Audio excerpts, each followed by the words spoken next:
Hi friends, welcome back to Meghana's kitchen. ಇವತ್ತಿನ recipe ಹಲಸಿನ ಹಣ್ಣಿನ ಕಡುಬು. ಸಿಂಪಲ್ಲಾಗಿ ಟೇಸ್ಟಿಯಾಗಿ ಯಾವ ರೀತಿ ಹಲಸಿನ ಹಣ್ಣಿನ ಕಡುಬು ಮಾಡೋದು ಅಂತ ನಾನು ನಿಮ್ಮ ಜೊತೆ ಶೇರ್ ಮಾಡ್ತಾ ಇದ್ದೀನಿ. ಹಲಸಿನ ಹಣ್ಣು ಕಡುಬು ಮಾಡೋದಕ್ಕೆ ಅಕ್ಕಿ ನೆನೆಸೋದು ಬೇಡ.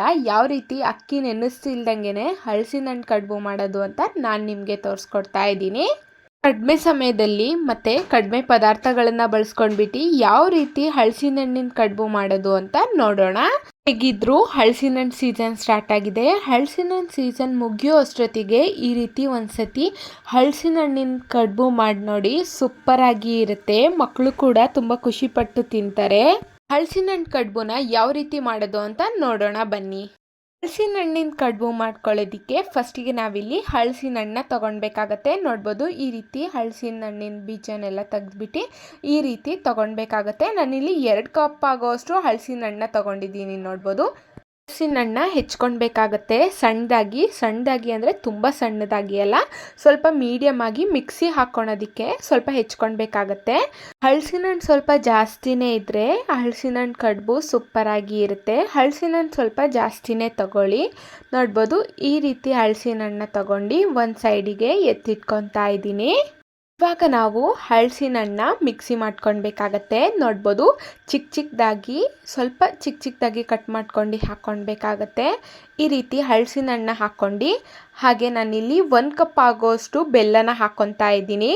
ನೀವು ಬೇಕಿದ್ರೆ ಫಸ್ಟಿಗೆ ಹಲಸಿನ ಹಣ್ಣನ್ನ ಸಪ್ರೇಟಾಗಿ ರುಬ್ಕೊಂಡು ಬರ್ಬೋದು. ನಾನಿಲ್ಲಿ ಒಂದೇ ಸತಿ ರುಬ್ತಾ ಇದ್ದೀನಿ ಎಲ್ಲದನ್ನು ಹಾಕ್ಕೊಂಡು. ಹಾಗೆ ನಾನಿಲ್ಲಿ 1 ಕಪ್ ಆಗೋಷ್ಟು ಕೊಬ್ಬರಿನ ಹಾಕ್ಕೊತಾ ಇದ್ದೀನಿ. ಕೊಬ್ಬರಿ ಸ್ವಲ್ಪ ಜಾಸ್ತಿನೇ ಹಾಕ್ಕೊಳ್ಬೇಕಾಗತ್ತೆ. ಹಾಗೆ 1 ಚಿಟಿಕೆ ಆಗೋಷ್ಟು ಉಪ್ಪನ್ನ ಹಾಕ್ಕೊತಾ ಇದ್ದೀನಿ. ಎಲ್ಲ ಮತ್ತು ಕೊಬ್ಬರಿನ ನೀವು ಸಪ್ರೇಟಾಗಿ ಕೂಡ ರುಬ್ಕೊಳ್ಬೋದು. ಹಲಸಿನ ಹಣ್ಣು ಅಷ್ಟೇ ಸಪ್ರೇಟಾಗಿ ಕೂಡ ರುಬ್ಕೊಳ್ಬೋದು. ನಾನಿಲ್ಲಿ ಒಂದೇ ಸತಿ ರುಬ್ಕೊತಾ ಇದ್ದೀನಿ. ನೋಡ್ಬೋದು, ಈ ರೀತಿ ರುಬ್ಕೊಂಡು ಬರಬೇಕಾಗತ್ತೆ. ಇಷ್ಟು ಸಾಫ್ಟಾಗಿ ಮತ್ತು ಗಟ್ಟಿಯಾಗೇನೆ ರುಬ್ಕೊಂಡು ಬರಬೇಕಾಗುತ್ತೆ. ಯಾವುದೇ ರೀತಿ ನೀರು ಹಾಕ್ಕೊಂಡು ರುಬ್ಕೊಳ್ಬಾರ್ದು, ಹಾಗೇನೆ ರುಬ್ಕೊಂಡು ಬರಬೇಕಾಗುತ್ತೆ. ನೋಡ್ಬೋದು, ಈ ರೀತಿ ಇದ್ದರೆ ಸಾಕು. ಇದನ್ನು ನಾವು ಸೈಡಿಗೆ ಎತ್ತಿಟ್ಕೊಳ್ಳೋಣ. ಇವಾಗ ನಾವು ಏನು ರುಬ್ಕೊಂಡು ಬಂದಿರ್ತೀವೋ ಅದನ್ನು ನಾವು ಒಂದು ಪಾತ್ರೆಗೆ ಟ್ರಾನ್ಸ್ಫರ್ ಮಾಡ್ಕೊಳ್ಬೇಕಾಗತ್ತೆ. ನೋಡ್ಬೋದು, ನಾನಿಲ್ಲಿ ಹಲಸಿನ ಹಣ್ಣು, ಬೆಲ್ಲ ಆಗಿರ್ಬೋದು ಮತ್ತು ಕೊಬ್ಬರಿ ಆಗಿರ್ಬೋದು ರುಬ್ಕೊಂಡು ಬಂದಿದ್ನಲ್ಲ, ಪಾತ್ರೆಗೆ ಟ್ರಾನ್ಸ್ಫರ್ ಮಾಡ್ಕೊಳ್ಬೇಕಾಗತ್ತೆ. ನೋಡ್ಬೋದು, ಈ ರೀತಿ ಟ್ರಾನ್ಸ್ಫರ್ ಮಾಡ್ಕೊಂಡು ಇಟ್ಕೊಳ್ಬೇಕಾಗತ್ತೆ. ಈ ರೀತಿ ಸಾಫ್ಟಾಗಿ ರುಬ್ಕೊಂಡು ಬರಬೇಕು. ಈ ರೀತಿ ಆದರೆ ಸಾಕು. ಇದಕ್ಕೆ ನಾವಿವಾಗ 1 ಕಪ್ ಆಗೋಷ್ಟು ಚಿರೋಟಿ ರವೆನ ಹಾಕ್ಕೊತಾ ಇದ್ದೀನಿ. ನೋಡ್ಬೋದು, 1 ಕಪ್ ಆದರೆ ಸಾಕು. ಈ ರೀತಿ ಚಿರೋಟಿ ರವೆನ ಹಾಕ್ಕೊಂಡು ಹಾಗೆ 1 ಸ್ಪೂನಷ್ಟು ಏಲಕ್ಕಿ ಪೌಡರ್ನ ಹಾಕ್ಕೊತಾ ಇದ್ದೀನಿ. ಈ ರೀತಿ ಚಿರೋಟಿ ರವೆ ಮತ್ತು ಏಲಕ್ಕಿ ಪೌಡರ್ನ ಹಾಕ್ಕೊಂಡ್ಬಿಟ್ಟು ಈ ರೀತಿ ಚೆನ್ನಾಗಿ ಮಿಕ್ಸ್ ಮಾಡ್ಕೊಳ್ಬೇಕಾಗತ್ತೆ. ನೋಡ್ಬೋದು, ಈ ರೀತಿ ರವೆ ಮತ್ತು ನಾವೇನು ಹಲಸಿನ ಹಣ್ಣು ಮತ್ತು ಕೊಬ್ಬರಿ ಬೆಲ್ಲನ ಹಾಕ್ಕೊಂಡು ಪೇಸ್ಟ್ ಮಾಡಿ ಇಟ್ಕೊಂಡಿರ್ತೀವೋ ಅದ್ರ ಜೊತೆಗೆ ಕರೆಕ್ಟಾಗಿ ಚಿರೋಟಿ ರವೆನ ಮಿಕ್ಸ್ ಮಾಡ್ಕೊಳ್ಬೇಕಾಗತ್ತೆ. ನೋಡ್ಬೋದು, ಈ ರೀತಿ ಆದರೆ ಸಾಕು.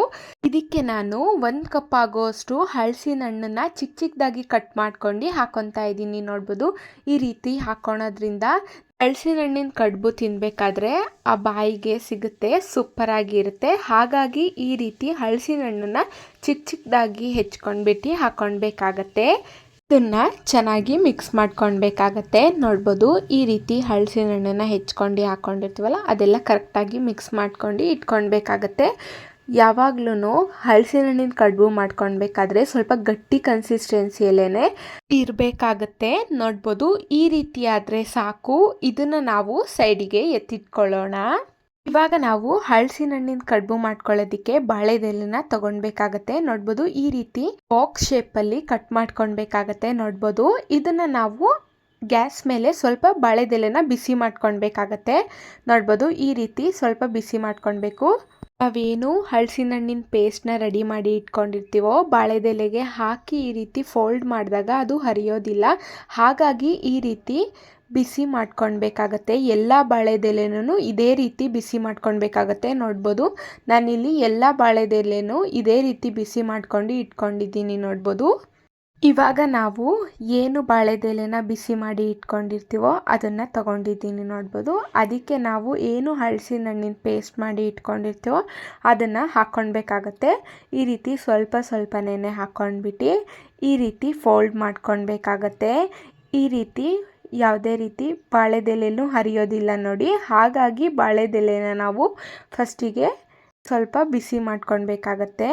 ನೋಡ್ಬೋದು ಈ ರೀತಿ ಫೋಲ್ಡ್ ಮಾಡ್ಕೊಂಡು ಇಟ್ಕೊಳ್ಬೇಕಾಗತ್ತೆ. ಈ ರೀತಿ ಆದರೆ ಸಾಕು. ಇದೇ ರೀತಿ ಎಲ್ಲದನ್ನು ಇದೇ ರೀತಿ ಫೋಲ್ಡ್ ಮಾಡಿ ಇಟ್ಕೊಳ್ಬೇಕಾಗತ್ತೆ. ನೋಡ್ಬೋದು ಇನ್ನೊಂದು ನಾನು ಫೋಲ್ಡ್ ಮಾಡ್ತಾ ಇದ್ದೀನಿ. ನೋಡ್ಬೋದು ಸ್ವಲ್ಪ ನಾವೇನು ರೆಡಿ ಮಾಡಿ ಇಟ್ಕೊಂಡಿರ್ತೀವೋ ಹಲಸಿನ ಹಣ್ಣಿನ ಪೇಸ್ಟು ಅದನ್ನು ಹಾಕ್ಕೊಂಡು ಈ ರೀತಿ ಫೋಲ್ಡ್ ಮಾಡಿ ಇಟ್ಕೊಳ್ಬೇಕಾಗತ್ತೆ. ಈ ಹಲಸಿನ ಕಡುಬನ್ನ ನೀವು ಬಾಳೆದೆಲೆಲಾಗಿದ್ರೂ ಬೇಯಿಸ್ಕೊಳ್ಬೋದು, ಹಾಗೆ ಅರಿಶಿಣದ ಎಲೆಯಲ್ಲಿ ಮತ್ತು ಹಲಸಿನ ಎಲೆಯಲ್ಲೂ ಕೂಡ ಬೇಯಿಸ್ಕೊಳ್ಬೋದು. ಈ ರೀತಿ ಹಲಸಿನ ಕಡುಬನ್ನ ಬಾಳೆದೆಲೆಯಲ್ಲಿ ಹಾಕ್ಕೊಂಡು ಇಟ್ಕೊಳ್ಬೇಕಾಗತ್ತೆ. ನೋಡ್ಬೋದು ಈ ರೀತಿ ಆದರೆ ಸಾಕು. ಇದನ್ನು ಸೈಡಿಗೆ ಎತ್ತಿಟ್ಕೊಳ್ಳೋಣ. ಇದನ್ನು ಇವಾಗ ನಾವು ಬೇಯಿಸ್ಕೊಳ್ಬೇಕಾಗತ್ತೆ. ನಾನಿಲ್ಲಿ ಒಂದು ಪಾತ್ರೆನ ತೊಗೊಂಡಿದ್ದೀನಿ. ಒಂದು ಪಾತ್ರೆಗೆ ನೀರು ಹಾಕ್ಕೊಂಡ್ಬಿಟ್ಟು ಒಂದು 10 ಮಿನಿಟ್ಸು ಕುದಿಸ್ಕೊಳ್ಬೇಕಾಗತ್ತೆ. ಕುದಿಸ್ಕೊಂಡಾದ್ಮೇಲೆ ಈ ರೀತಿ ನಾವೇನು ಹಲಸಿನ ಕಡುಬನ್ನ ರೆಡಿ ಮಾಡಿ ಇಟ್ಕೊಂಡಿರ್ತೀವೋ ಅದನ್ನೆಲ್ಲ ಈ ರೀತಿ ಇಟ್ಕೊಳ್ಬೇಕಾಗತ್ತೆ. ಎಲ್ಲ ಕಡುಬನ್ನು ಈ ರೀತಿ ಇಟ್ಕೊಂಡ್ಬಿಟ್ಟು ಒಂದು 10 ಮಿನಿಟ್ಸು ಚೆನ್ನಾಗಿ ಬೇಯಿಸ್ಕೊಳ್ಬೇಕಾಗತ್ತೆ. 10 ಮಿನಿಟ್ಸ್ ಆದರೆ ಸಾಕು. ನೋಡ್ಬೋದು ನಾನಿಲ್ಲಿ ಈ ರೀತಿ ಎಲ್ಲ ಕಡುಬನ್ನು ಇಟ್ಕೊಂಡಿದ್ದೀನಿ. ನಾನಿಲ್ಲಿ ಕ್ಲೋಸ್ ಮಾಡಿ 10 ಮಿನಿಟ್ಸು ಬಿಡ್ತಾ ಇದ್ದೀನಿ. ನೋಡ್ಬೋದು 10 ಮಿನಿಟ್ಸ್ ಆಗಿದೆ. ಇದನ್ನು ಓಪನ್ ಮಾಡ್ಕೊತಾ ಇದ್ದೀವಿ. 10 ಮಿನಿಟ್ಸ್ ಆದರೆ ಸಾಕು. ನೋಡ್ಬೋದು ಎಷ್ಟು ಸೂಪರಾಗಿ ಹಲಸಿನ ಕಡುಬು ರೆಡಿಯಾಗಿದೆ ಅಂತ. ಕರೆಕ್ಟಾಗಿ ಬೆಂದಿರುತ್ತೆ. 10 ನಿಮಿಷ ಬೇಯಿಸ್ಕೊಂಡ್ರೆ ಸಾಕು. ಇದನ್ನು ನಾವು ಒಂದು ಪ್ಲೇಟಿಗೆ ಟ್ರಾನ್ಸ್ಫರ್ ಮಾಡ್ಕೊಳ್ಬೇಕಾಗತ್ತೆ. ನೋಡ್ಬೋದು ನಾನಿಲ್ಲಿ ಪ್ಲೇಟಿಗೆ ಟ್ರಾನ್ಸ್ಫರ್ ಮಾಡ್ಕೊತಾ ಇದ್ದೀನಿ. ನೋಡ್ಬೋದು ಎಷ್ಟು ಸೂಪರಾಗಿ ಹಲಸಿನ ಕಡುಬು ರೆಡಿಯಾಗಿದೆ ಅಂತ. ಈ ರೆಸಿಪಿನ ನೀವು ಒಂದ್ಸತಿ ಟ್ರೈ ಮಾಡಿ. ಇಷ್ಟೇ ಸಿಂಪಲ್ಲಾಗಿ ಟೇಸ್ಟಿಯಾಗಿ ಹಲಸಿನ ಕಡುಬನ್ನ ಮಾಡ್ಕೊಳ್ಬೋದು.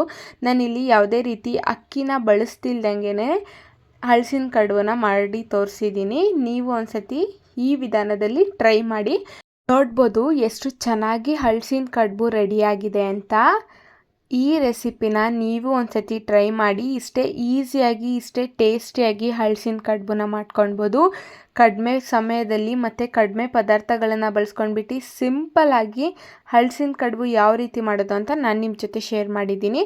ನಾನಿಲ್ಲಿ ಇದನ್ನು ತುಪ್ಪದ ಜೊತೆ ಸರ್ವ್ ಮಾಡ್ಕೊತಾ ಇದ್ದೀನಿ. ತುಪ್ಪದ ಜೊತೆ ತಿಂದರೆ ಇನ್ನೂ ಸೂಪರಾಗಿ ಇರುತ್ತೆ. ನೋಡ್ಬೋದು ಎಷ್ಟು ಚೆನ್ನಾಗಿ ಹಲಸಿನ ಕಡುಬು ರೆಡಿಯಾಗಿದೆ ಅಂತ. ಮಕ್ಕಳು ಕೂಡ ತುಂಬ ಖುಷಿಪಟ್ಟು ತಿಂತಾರೆ ಈ ರೀತಿ ಹಲಸಿನ ಕಡುಬು ಮಾಡಿಕೊಟ್ರೆ.